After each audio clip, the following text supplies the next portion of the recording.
good friend. So without further ado, and he's also on the board of Lifeline University. So without further ado, Imam Hussain, over to you. Yeah, good morning, everyone.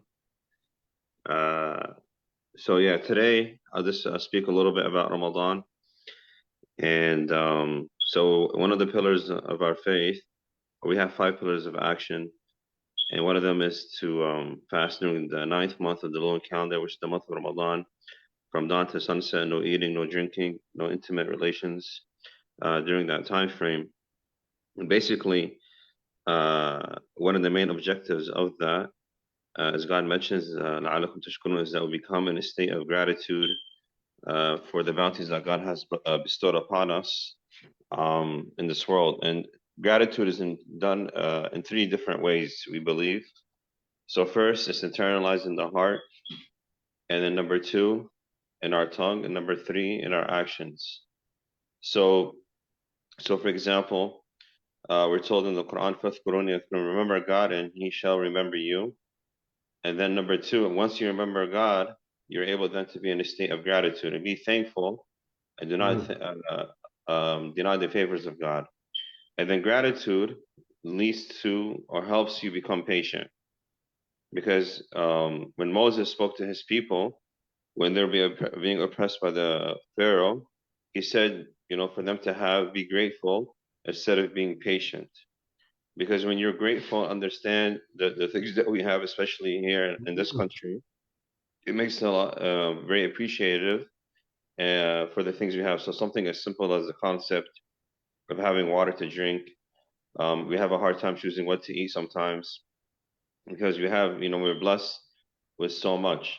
So internally, the one is grateful that you're always thinking that, as the Prophet says, Muhammad says, that if you were to always think of those who have less than you, you realize how rich you are, right? And then when you look to those above you, have more knowledge and so forth, so you aspire always to be better. So internally, we should always try to be in a state of gratitude. So fasting, where we suppress our desires and feed our soul, because we're so busy, searching after the world and the mirage of this world. So it's an opportunity to feed our soul, feed our hearts. And what makes Ramadan special is because we believe in Ramadan, all the books were revealed. The Torah, the Psalms, the Bible, everything was revealed in the month of Ramadan. And then the Quran was the final revelation, which we believe is the only book that hasn't been changed. All other books have been changed, different versions. The Quran has still been preserved, and a testimony to that. If you go anywhere in the world right now, you go to China, you go to Africa, you go to Asia, you go to anywhere in America, you ask any person to recite the Quran, they will recite the same exact thing. And only 15% of Muslims are Arabs. So it's a challenge to anyone. You will not find that anywhere else except in the Quran, where it's still preserved every single letter and vowel from beginning to end. And in this Quran, what makes it a miracle, that is the guidance, right? Because we believe it's the speech of God to humanity, and anyone can read it. When Malcolm X became Muslim and he was reading the Quran, I remember, they say how he went when he first made prostration, and he didn't want to come out, and especially when he went to Mecca for the first time, and how that turned his life around and so forth. So the thing is, also in Ramadan, we learn, like as what's happening now, a lot of Muslims don't have food to eat when they break their fast. A lot of Muslims are going through rough times. We see what's happening in Gaza.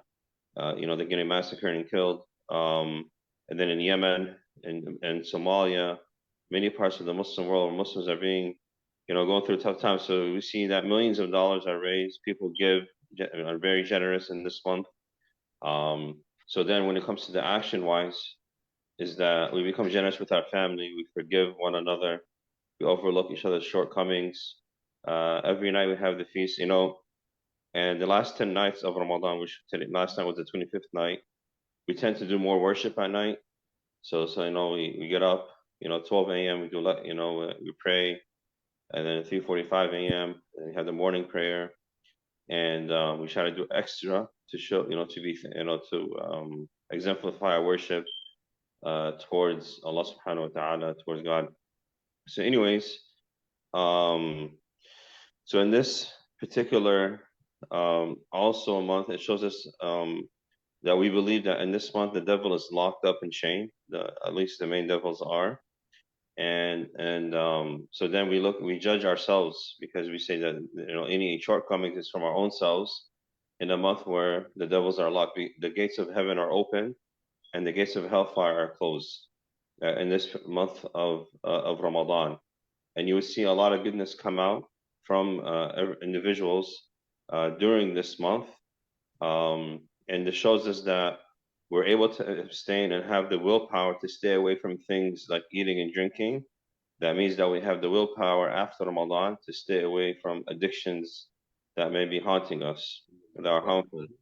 Throughout the year, we're told we can't do this, we can't do that, but Ramadan gives us the power through fasting to show the strength within ourselves, our own potential. And also, what Ramadan does, it helps us break our yearly routines. That you start a new beginning. We believe in this month that this is the most month that people are free from the hellfire is in the month of Ramadan. So then, in this month, you're not eating and drinking. So now you're doing different activities throughout the day. People's workout schedules are different. People's gatherings are different. So now, the mindset, the mosques are filled during this month. So Ramadan does a lot that brings the community together in this particular month. Um, and I'll say, like at our mosque, almost on a nightly average, you have people, fundraising money for different projects going on. And so then we see that, families are brought together, communities are brought together.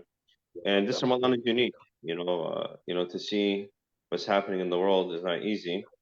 And so we always got to make sure we boycott products that support the killing of innocent people. So we boycott a lot of the companies that do so.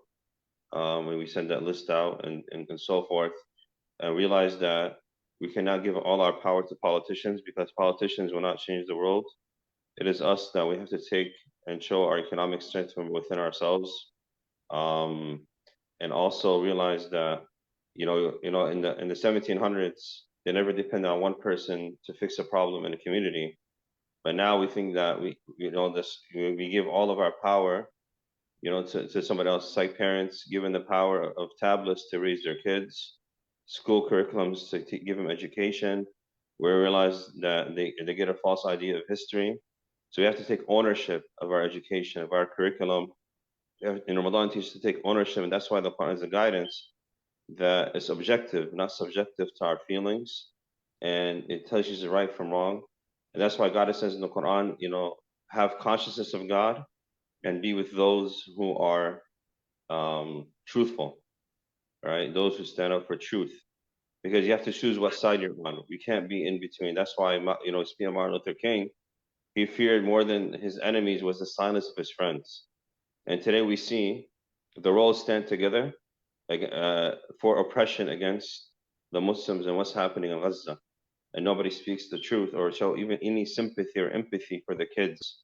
Politicians have become numb and desensitized as the world to what's happening, which reminds me, what happened to George Floyd in 2020 woke up the world, but they said we're gonna make sure we desensitize humans to killing, that we're gonna put it in movies and shows so it becomes the norm and nobody gets influenced or impacted, to a point where your next door neighbor can get killed and really not much people or nobody would care.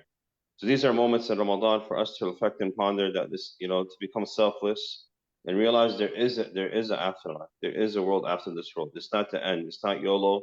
You only live once. We will be held to account for all that we do. So that's why we should, being grateful is to acknowledge the one who gave us all that we have, which we believe is God, Allah subhanahu wa ta'ala, and that He created us in this world for a very, very short time, limited time, and we try our best in this time to worship to our best of our ability. And people say you can fast. There's many wisdoms behind fasting, right?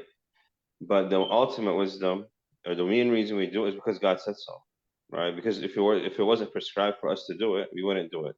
And the last thing I'll say is that Ramadan, for me this year has been a little tough. I'm dealing with a kidney stone. I had to go to the hospital for a couple of days. Advent Health.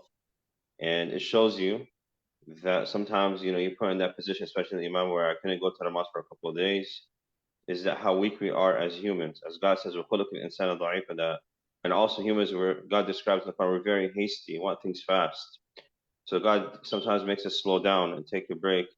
And you know, it takes you away from everything that is around you to reflect upon yourself.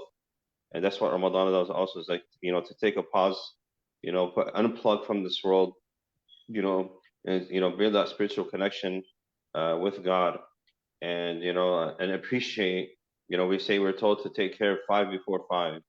And one of them is your youth before you're older, your health before you get sick, your wealth before you lose it, right? And your energy before, you know, you're older.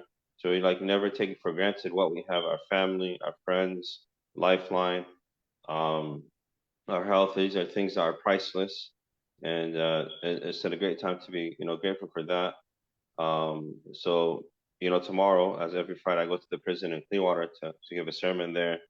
And a lot of times others don't have that same, like, you know, luxury of having Ramadan, or having, you know, access to meals or foods, or even a simple kufi on their head. They make it very difficult. So I'm thankful for the bounties that were given. I'm thankful for everyone on this lifeline, and I'd like to stop there. Thank you. Alhamdulillah. Thank you, Imam Hussain. And we want to bring